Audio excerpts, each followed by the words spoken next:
दिन की शुरुआत करते हैं 100 बड़ी खबरों के साथ। राहुल गांधी की नई टीम के ऐलान से पहले कांग्रेस में इस्तीफों का दौर। सूत्रों के मुताबिक राज बब्बर ने यूपी कांग्रेस अध्यक्ष का पद छोड़ा। गुजरात में कांग्रेस अध्यक्ष भरत सिंह सोलंकी का भी इस्तीफा। सूत्रों के मुताबिक नया अध्यक्ष चुने जाने तक पद पर बने रहने को कहा गया। संसद में आज भी हंगामे के आसार। सरकार के खिलाफ अविश्वास प्रस्ताव के अलावा मोसुल में 39 भारतीयों की हत्या का मुद्दा उठ सकता है। नेशनल हेल्थ प्रोटेक्शन स्कीम यानी आयुष्मान भारत को आज मोदी कैबिनेट से मंजूरी मिल सकती है। मार्च 2020 तक 10,500 करोड़ रुपए खर्च करने का प्रस्ताव। आयुष्मान स्कीम इसी साल 15 अगस्त से देश भर में लागू करने की योजना। 50 करोड़ लोगों को होगा फायदा। बांग्लादेश का आतंकी संगठन एबीटी भारत के कई शहरों में हमले की फिराक में। महाराष्ट्र एटीएस के खुलासे के बाद गृह मंत्रालय का अलर्ट। महाराष्ट्र एटीएस ने एबीटी के 5 संदिग्ध आतंकवादियों को गिरफ्तार किया। पूछताछ के दौरान महाराष्ट्र में एबीटी की 3 बसें होने का खुलासा। एबीटी के आतंकी आईडी बनाने में माहिर है। पुणे, महाड और अंबरनाथ के इलाकों में बसें होने की आशंका। सूत्रों के हवाले से खबर। जम्मू कश्मीर के कुपवाड़ा में एनकाउंटर। सुरक्षा बलों ने 3 आतंकवादियों को मार गिराया। इराक में 15 जून को 39 भारतीयों की हत्या आईएसआईएस ने की थी। विदेश मंत्री सुषमा स्वराज ने संसद में दी जानकारी। विदेश मंत्री के मुताबिक मोसुल शहर की एक सामूहिक कब्र से निकाले गए शव डीएनए टेस्ट के बाद 38 की पहचान हुई। 1 की शिनाख्त बाकी। इराक में मरने वालों में 27 पंजाब के रहने वाले हैं, 6 बिहार के, 4 हिमाचल के और 2 पश्चिम बंगाल के निवासी हैं। 39 भारतीयों की हत्या के सवाल पर बोली सुषमा स्वराज, कहा उनकी कब हत्या हुई उसकी जानकारी नहीं। विदेश मंत्री ने कहा मारे गए सभी 39 भारतीयों के पार्थिव शरीर अमृतसर लाए जाएंगे। उसमें से 27 पंजाब से हैं। सुषमा स्वराज ने कहा बांग्लादेशियों को इरबिल भेज दिया गया है, लेकिन भारतीय वहीं रह गए। राज्यसभा में सुषमा स्वराज ने इराक सरकार की भी तारीफ की। कहा इराक के एक संगठन ने भी डीएनए सैंपल की जांच में सहयोग किया। इराक में 39 भारतीयों की हत्या पर विपक्ष ने सरकार पर सवाल उठाए। सुरजेवाला ने कहा सरकार को माफी मांगनी चाहिए। विदेश मंत्री सुषमा स्वराज ने कांग्रेस के आरोपों पर कहा मैंने किसी को अंधेरे में नहीं रखा। सुषमा स्वराज ने राज्यसभा में गलत साल बताने की बात मानी। कहा 15 जून 2014 की जगह 2015 कह दिया था। सुषमा स्वराज ने कहा 9 जुलाई 2017 को मोसुल आजाद हुआ। 10 जुलाई को वीके सिंह इराक गए। इराक में भारतीयों की मौत पर पीएम मोदी ने दुख जताया। कहा मोसुल में मारे गए लोगों को जिंदा लाने की हर कोशिश की गई। राज्यसभा में 39 भारतीयों को श्रद्धांजलि दी गई। 2 मिनट का मौन रखा गया। मोसुल में मारे गए अमृतसर के मनजिंदर सिंह के परिवार में मातम। परिवार ने देर से सूचना देने पर नाराजगी जताई। इराक में मारे गए जालंधर के देविंदर सिंह के परिवार में भी मातम। परिवार का रो रो कर बुरा हाल। इराक में मारे गए सुरजीत कुमार के परिवार में शोक। पत्नी ने सरकार से मदद की गुहार लगाई। सिवान के विद्याभूषण तिवारी के घर में मातम का माहौल। चाचा पुरुषोत्तम ने कहा भरोसा नहीं होता। पश्चिम बंगाल के नादिया में खोगोन सिकदर का परिवार गमगीन। 39 भारतीयों में शामिल थे सिकदर। आईएसआईएस के चंगुल से भागे हरजीत मसीह का बयान। कहा 39 भारतीयों की हत्या पर मैंने सच कहा था। आधार मामले में आज सुप्रीम कोर्ट की सुनवाई। केंद्र सरकार अपना पक्ष रखेगी। SC/ST के दुरुपयोग पर सुप्रीम कोर्ट का बड़ा फैसला। सरकारी अफसर की तुरंत गिरफ्तारी नहीं होगी। सुप्रीम कोर्ट ने कहा केस दर्ज करने से पहले इजाजत लेनी होगी जरूरी। पुलिस की प्रारंभिक जांच के बाद ही दर्ज होगा मुकदमा। यूनिवर्सिटी ग्रांट्स कमीशन ने 62 शिक्षा संस्थानों को स्वायत्तता दी। मानव संसाधन मंत्री प्रकाश जावड़ेकर का ऐलान। स्वायत्तता संस्थानों की लिस्ट में BHU, AMU, JNU और हैदराबाद यूनिवर्सिटी के नाम, 5 सेंट्रल यूनिवर्सिटी और 21 राज्य स्तर की यूनिवर्सिटीज के नाम शामिल।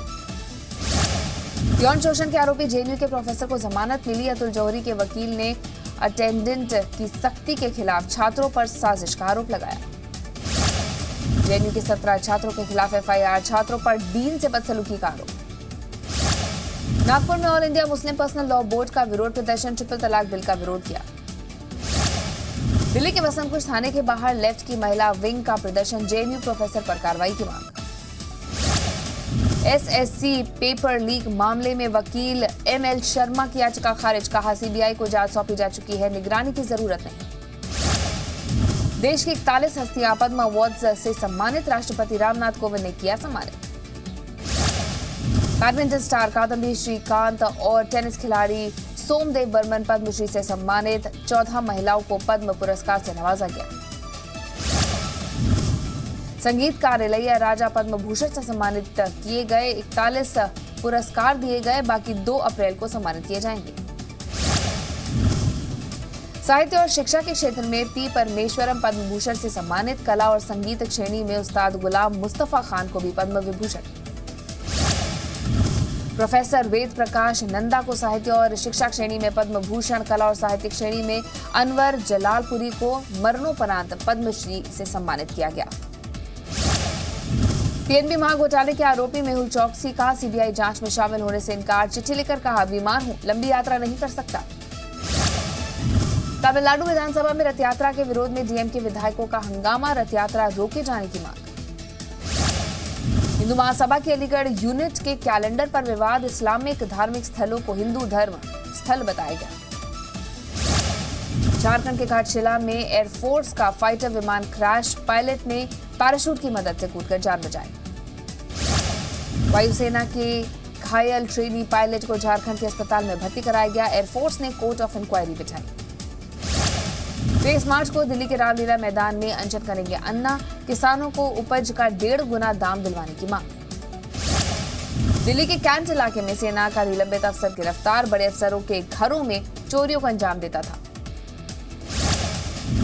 दिल्ली के जाफराबाद इलाके में 8 साल की बच्ची से रेप, पड़ोस में रहने वाला 20 साल का युवक गिरफ्तार। दिल्ली के नरेला में बाइक सवार युवक की गोली मारकर हत्या, कार में आए बदमाशों ने 8 गोलियां मारी। संजय निरुपम ने वसई हमले के आरोपियों पर कार्रवाई की मांग की है, एमएनएस कार्यकर्ताओं पर गुजराती बोर्ड वाली दुकानों में तोड़फोड़ का आरोप। बॉम्बे हाईकोर्ट ने रिजवान सिद्दीकी से जुड़े सभी रिकॉर्ड्स मांगे, रिजवान पर नवाजुद्दीन की पत्नी के कॉल डिटेल्स गलत तरीके से हासिल करने का आरोप। महाराष्ट्र के सभी प्राइवेट डिटेक्टिव एजेंसियों पर पूरी नजर रखी जाएगी, राज्य के गृह राज्य मंत्री रणजीत पाटिल ने दिया भरोसा। पुणे के पास अहमदनगर में एक पार्सल में ब्लास्ट, धमाका कुरियर कंपनी के दफ्तर में हुआ। दफ्तर में रखे एक पार्सल में धमाका हुआ, हादसे के वक्त दफ्तर में मौजूद 3 लोग बुरी तरह से जख्मी हो गए। मुजफ्फरनगर में प्रेमिका के साथ रेस्टोरेंट में कॉफी पीने पर युवक को मिली तालिबानी सजा, लड़की के घर वालों ने निर्वस्त्र करके पीटा। नोएडा में 9वीं क्लास की छात्रा ने खुदकुशी की, 2 सब्जेक्ट में फेल होने की वजह से तनाव में थी। यूपी के महाराजगंज में 4 साल के बच्चे की हत्या की कोशिश, पड़ोस में रहने वाले किशोर ने खेत में ले जाकर गला दबाया। आगरा के शमशाबाद में किसान ने पेड़ से लटक कर आत्महत्या की, 7 लाख रुपए के कर्ज से परेशान था। यूपी के बहराइच में डकैतों का तांडव, हथियारों से लैस बदमाशों ने 3 घरों में लूटपाट की, विरोध करने पर दंपति को मारी गोली। यूपी के बदायूं में बताशे खाकर एक बच्चे की मौत, दूसरा गंभीर, गांव के ही एक व्यक्ति पर जहर देने का आरोप। यूपी के ललितपुर में वेल्डिंग के दौरान निकली चिंगारी से हादसा, नजदीक खड़ा ट्रक जलकर पूरी तरह खाक हुआ। आगरा पहुंची सुपर मॉडल वर्ल्ड वाइड 2018 की प्रतिभागी, ताजमहल का दीदार किया, फोटोशूट भी कराया। लुधियाना में मसाज पार्लर की आड़ में चल रहे सेक्स रैकेट का खुलासा, पुलिस ने 7 लड़कियों और 2 लड़कों को पकड़ा। अबॉर्शन की शिकायत मिलने पर पानीपत के एक नर्सिंग होम पर स्वास्थ्य विभाग का छापा, अवैध रूप से रखी गई दवाएं और कैश भी मिला।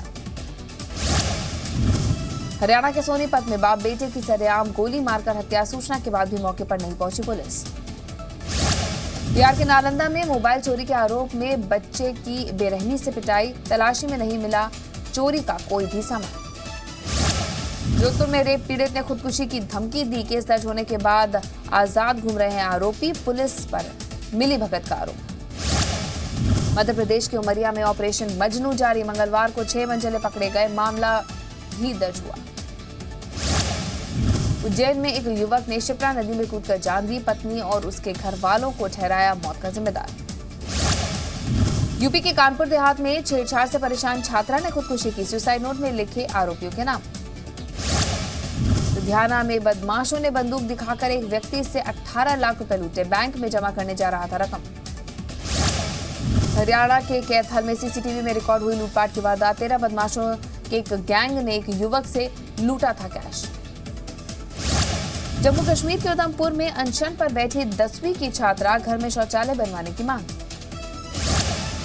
एमपी के बिलासपुर में रिहायशी इलाके में घुसा भालू, ट्रैंकुलाइजर गन से बेहोश कर दोबारा जंगल में छोड़ा गया। शिमला के कनलोंग इलाके में तेंदुए की दहशत, रिहायशी कॉलोनी की सड़क पर घूमता नजर आया तेंदुआ। आज से हरिद्वार में संन्यास दीक्षा कार्यक्रम, योग गुरु रामदेव वैदिक परंपरा के मुताबिक 88 युवक और युवतियों को संन्यास की दीक्षा देंगे। दीक्षा लेने वाले युवक युवतियों को कठोर अनुशासन में शिक्षा दी जाएगी। रामनवमी के दिन इन्हें संन्यास की दीक्षा दी जाएगी। भारत की आध्यात्मिक महाशक्ति बनाने के लिए बाबा रामदेव 1000 उत्तराधिकारी सन्यासी तैयार करेंगे। पहला दीक्षा समारोह 25 मार्च तक चलेगा। चंडीगढ़ में विधानसभा घेराव के दौरान अकाली दल और बीजेपी कार्यकर्ताओं के बीच झड़प, सरकार के खिलाफ प्रदर्शन करने पर पुलिस ने दौड़ा कर पीटा। पटना सिटी के कचरा बाजार में बेकाबू ट्रक ने साइकिल सवार को रौंदा, गंभीर हालत में अस्पताल में भर्ती। कुरुक्षेत्र के गांवों में सजा काट चुके कैदियों की रिहाई को लेकर प्रदर्शन, धरने पर बैठे व्यक्ति ने टंकी से लगाई छलांग।